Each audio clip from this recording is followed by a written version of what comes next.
Alright, this is Nation's Voice Tower, your most preferred YouTube channel. How have we been? We over here, we're doing very okay. My name is Angelo, your uncle. Lots of you ask why I'm smiling, because I have finally had a grip on something I've been pursuing for a very long while now. And this particular information is a secret file from the Ministry of Finance. So you will know that what we're doing here is very legit. An insider dropped this for me, and I felt it wise to share with our most lovely viewers, because if you don't expose these people, they will think or take us for granted. Now, I have a grip on something that the APC government have been doing to Nigeria and want to still continue doing to Nigeria. Now, there will be nothing left in Nigeria to steal again if this is allowed to take place or continue taking place. In fact, the Bola Tinubu's government has continued the theft from where Buhari's government left. When you listen to this, you will be so shocked. Now, pay attention. There is a construction company called Julius Berger.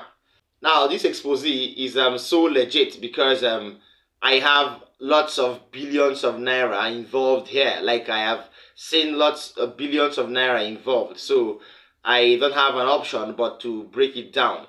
Now, Julius Berger should show to Nigerians, I am reading this according to the text message I really received. Julius Berger should show to Nigerians the kind of renovation work it conducted in Aso-Rock in a period of just 9 months.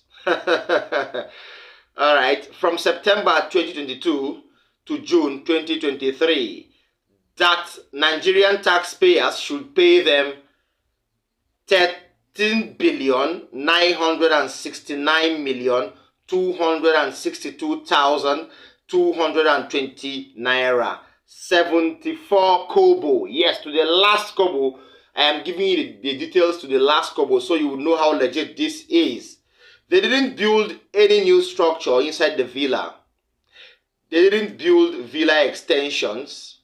So why that homologous pay for a delayed renovation for painting and little repair works? Julius Berger, who are you packing your bags from? Julius Berger, who are you paying kickbacks to? Julius Berger, who are you collecting money to give to? As regards this renovation contract, it was awarded to you under the corruption personified president, Muhammadu Buhari. Like that wasn't bad enough, 2 months after Tinibu took over government, a Nigerian company called Truckret Solutions Limited, from nowhere, a Nigerian company called Truckret Solutions Limited came out from nowhere requesting 3,743,396,514 naira 99 kobo. To the last kobo, I will give you the information. For some unfinished interior renovation of the same Aso-Rock that was awarded to Julius Berger at the cost of 13.9 billion in the space of 9 months.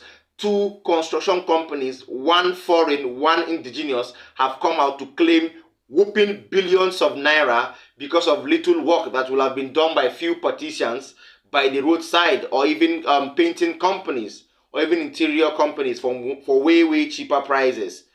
Nigerians should ask these questions.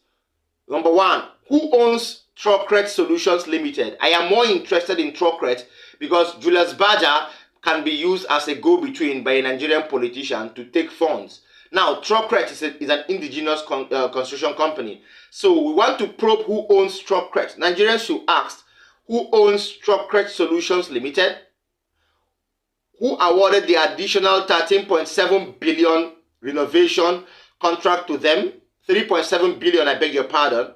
How did they suddenly just show up with payment requests without even being seen around the villa countless times? Where is the 3.7 billion actually going to? To which pocket is there evidence to show the renovation work they claimed to have carried out? Nigerians want to see it. This APC government is actually draining Nigeria. How can we use over 18 billion naira to renovate Aso-Rock that was renovated just in 2019? If I am not wrong, Aso-Rock was renovated in 2019 for the last time, and between the last 9 months, almost how many billion was spent? Almost 18 billion was spent in renovation of Aso-Rock. This is very, very bad, very sad, and very frustrating. Now, let me give you a proof so that you won't think that we are getting this information from the blues. Now, on your screen, you can see a document. This document is an official document dated 4th August 2023. The caption or the head of the document says, or the main title of the document says, Urgent Interior Renovation Works in the Presidential Villa.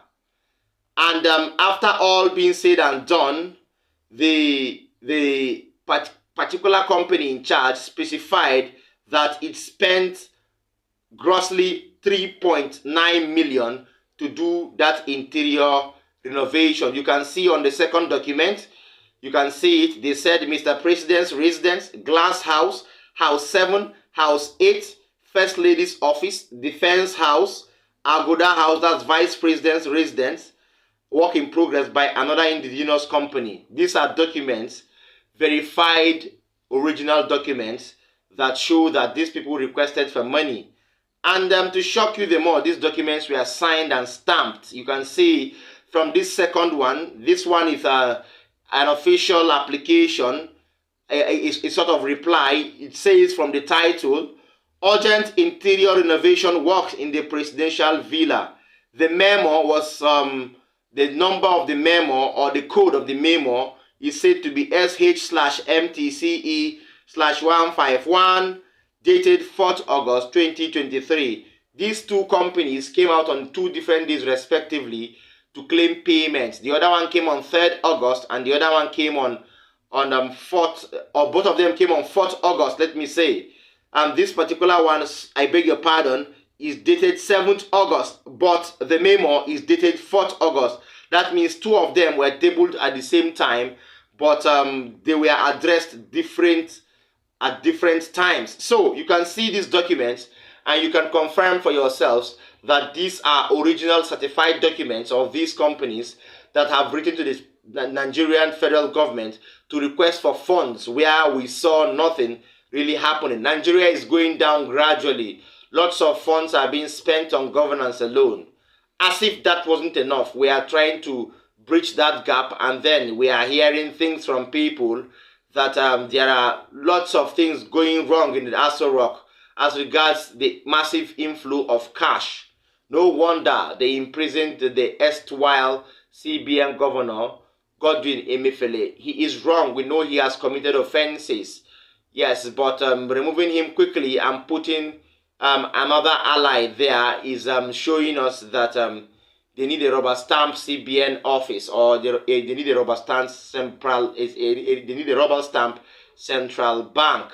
That is that on that particular update. I hope you understood this particular update, and I bet you what, it's going to go down so hot with lots of people in the government within the next few days. So I will urge you to always stay glued to Nation's Voice Tower, because we would always do this for you, not for only you, but for those Nigerians back at home. Now, I have a group. Now, a group known as Copedem or Copedem has come out to throw more light on the trending slogan, All Eyes on the Judiciary. Why has this group come out? They have said lots of reactions have trolled the All Eyes on the Judiciary peaceful protest that has taken place within the last few days. Some have brought about maximum arrests from the Nigerian police force. Some have brought about reactions where few people were detained for a couple of hours before they were released, and so on and so forth. But don't forget, we can recall back in 2003 when President Muhammadu Buhari lost the elections to Obasanjo, he had to call a quick rally somewhere very, very calm that wanted to lead to a protest.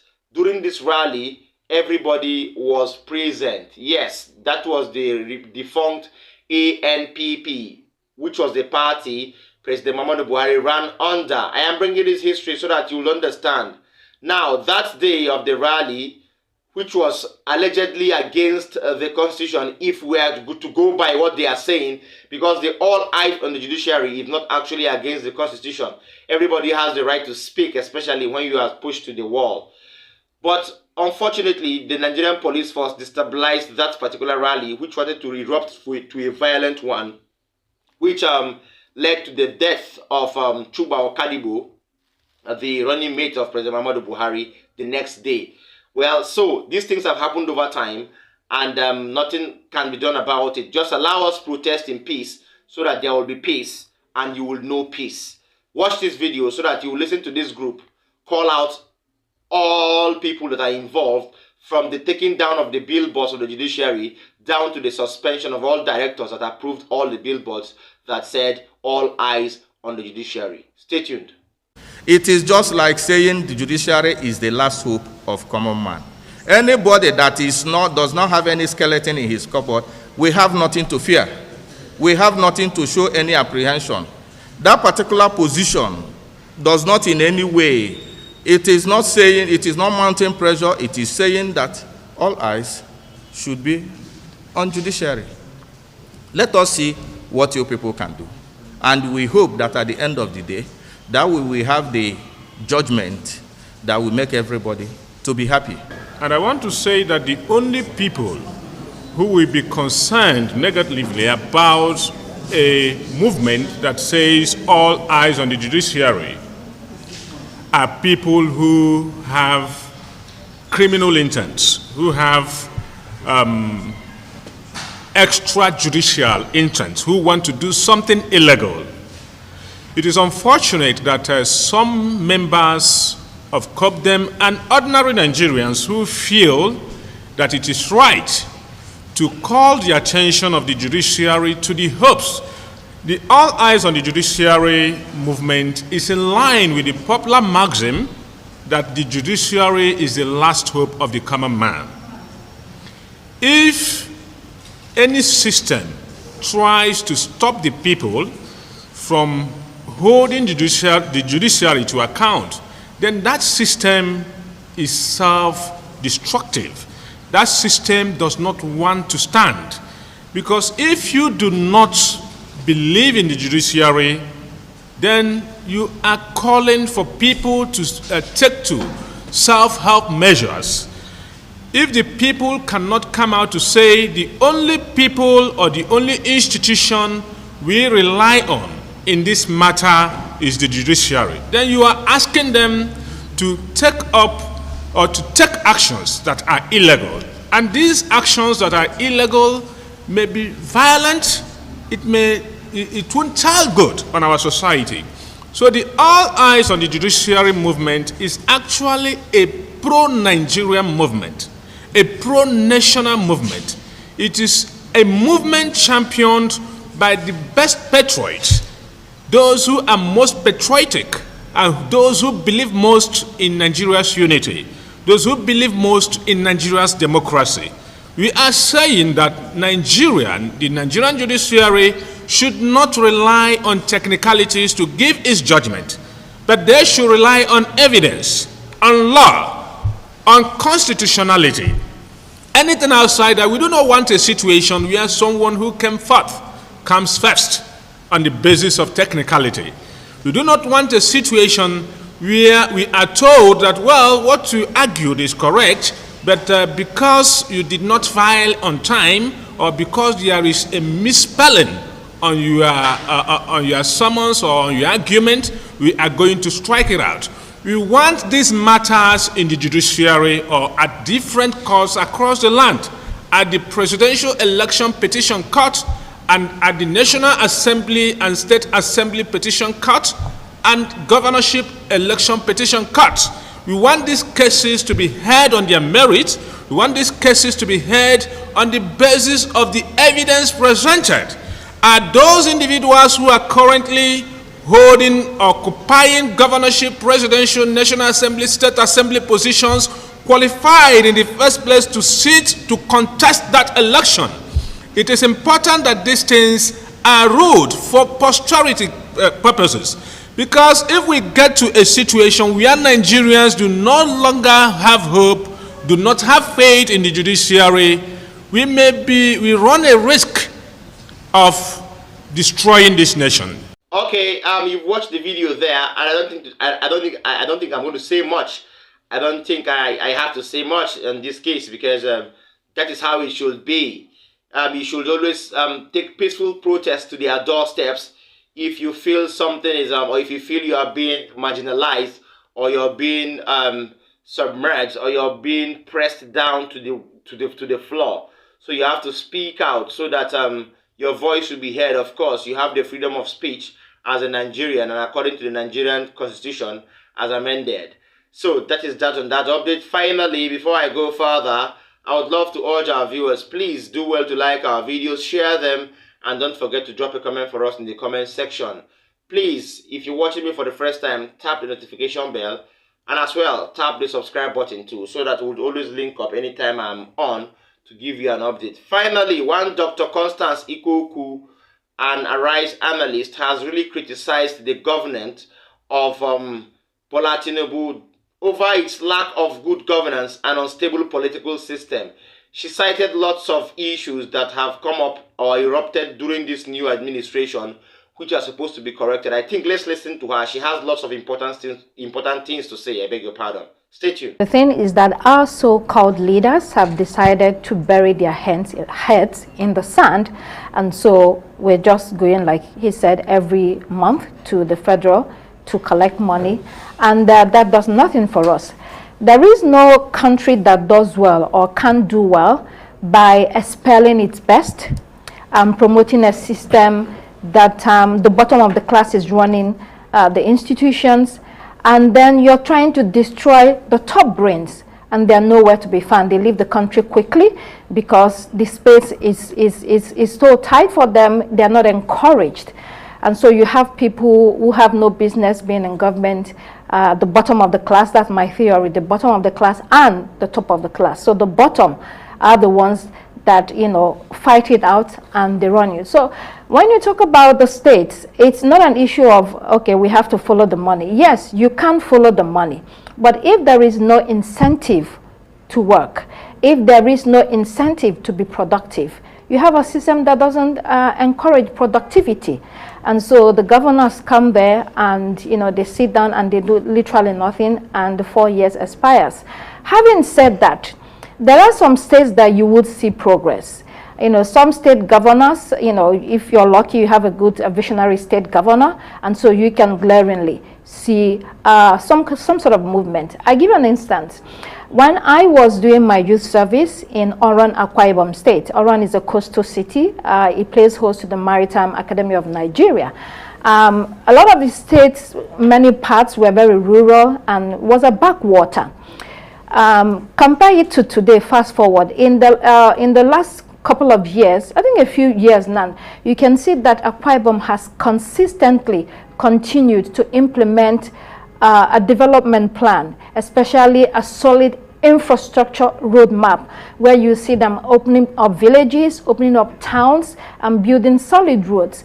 That is a glaring difference from what it used to be, like a complete metamorphosis. That's what happens when you have a governance that has a plan and has a roadmap. And then you come to a state like Lagos, for instance. Lagos is another state where, yes, they have done so well to plug tax loopholes and generate a lot of income. I mean, Lagos is arguably the entertainment, the cultural and financial capital of Africa, you know, with more than 20 million people living there. It's the most populated city in Africa. And then there is also maybe Congo-Kinshasa, which is about 17 million, and Cairo, which is about 9.4 million. Anyway, Lagos has generated a lot of revenue. They generate the most within Nigeria. So all right, so you've listened to the analyst there, who would always point out the faults in the governance of Bola Ahmed Tinibu and Kashim Shettima. This is because they never prepared for this. They just wanted power at all costs. Now they have it, and they don't know what to do about it or what to do with it. So I would urge them, please, if you don't know what to do with power, step down and allow those who can really hold power to hold it and then make use of it positively and to the betterment of Nigerians and to the growth of Nigeria and Africa at large. Thank you so much for staying with us. I hope you enjoyed our updates together. See you next time. From our table here, we're calling it quits. Bye.